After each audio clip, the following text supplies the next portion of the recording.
Greetings in light. My name is Nineveh Shadarch, and I'll be discussing briefly the Emerald Tablet of Hermes. I cannot think of another text that has such profound impact on the esoteric development in the West.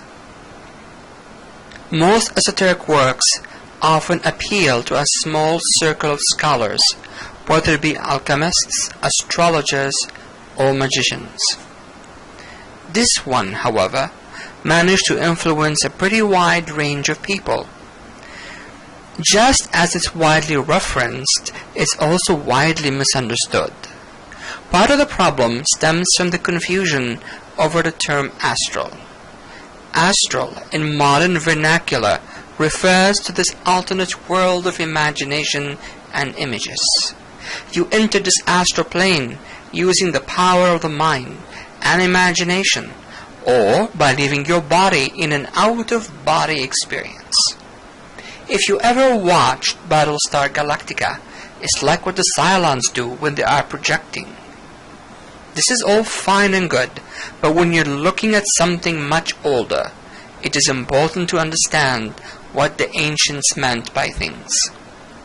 The astral plane, in their understanding, is what we call space today, but not just the physical body of stars and planets, but also the spiritual or energetic dimensions of these bodies.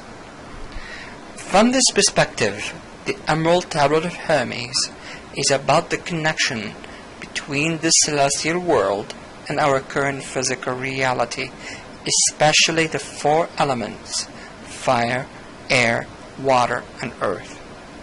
This connection isn't made just in the Emerald Tablet, but also as a foundation in astrology. The zodiacal signs are all attributed to the elements and arranged in an elemental sequence. Let's take a look at the story of the Emerald Tablet. The discovery is credited to Apollonius of Tyana, who ended up going into a cave and meeting a ghost. This ghost tells him straight out that it's actually his subtle perfect qualities manifesting to him. The ghost helps him beat the challenge in the cave so that he can get his hands on the Emerald Tablet.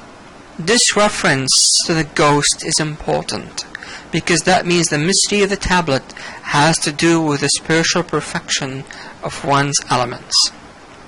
Another way of looking at it is that using celestial and elemental secrets, every one of us can create that fully realized and balanced soul body. These qualities mentioned in the tablet are coldness, dryness, heat, and moisture. There are two types of coldness. The first is the physical coldness that we're familiar with. The other is a subtle coldness. Subtle qualities are connected with the Arabic ruh, known in Hebrew as ruach, which is an expression of the divine spirit that manifests in all things. So it means more than just physical coldness. Now, this single spirit projected the universe into being and is part of everything.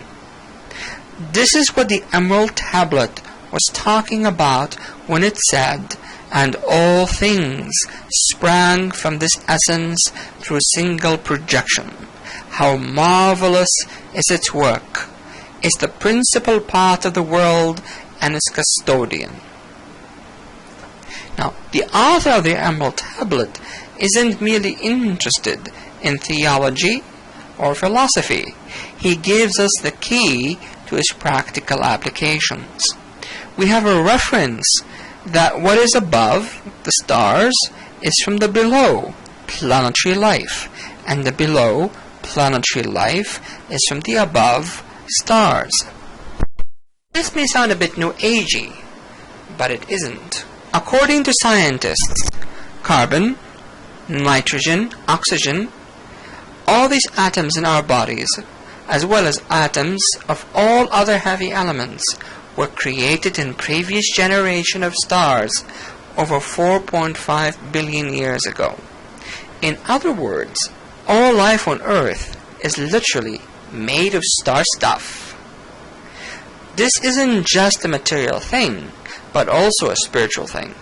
If we think of this essence as universal and at the same time as the custodian, i.e. intelligent keeper, then we have a bridge between us and every part of this massive universe.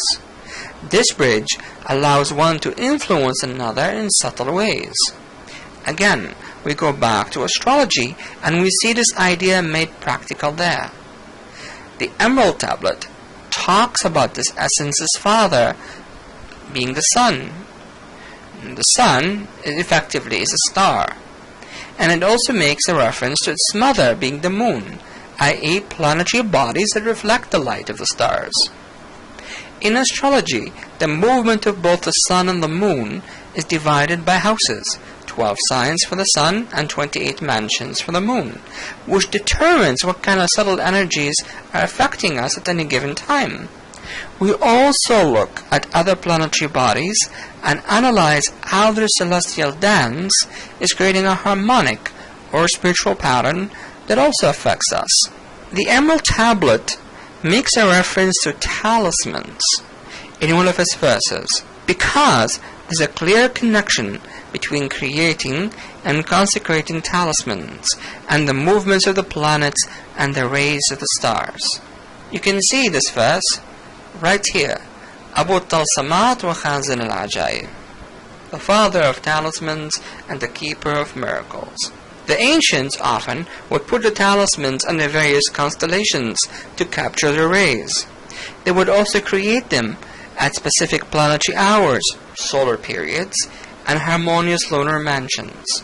In the end, the talisman is imbued with its own soul, ruh, and we notice that it has come to life when it spins on its own in the tripod. This is all fantastic stuff, because we have here a key to not only tapping into magical and celestial powers, but also developing ourselves in a way that connects us with this essence. Such a connection would awaken our inner senses, such as improved intuition, spiritual sight, cosmically guided logic, and so on. If you develop a strong, subtle body and a connection, then as its presence gets fixed in your life, then your inner reality will be enriched by the greater reality. Truly, the keys of this universe will open to you, and you will be a reflection of the greatest power that we call light of lights, i.e. the primordial power that gave the stars their own luminosity physically and spiritually. There's much more that I can say on this topic. We will come to it again and explore it in more details in private lessons. I'll even decode the ritual hidden in the Emerald Tablet of Hermes, so you can begin to fulfill its promise. In the meantime, please enjoy the translation below of the pages from the medieval book Cause of Causes, in which the Emerald Tablet and its story first appear. And thank you again for visiting the Magic Society of the White Flame and for taking the time to check our free articles and lessons. Peace be with you.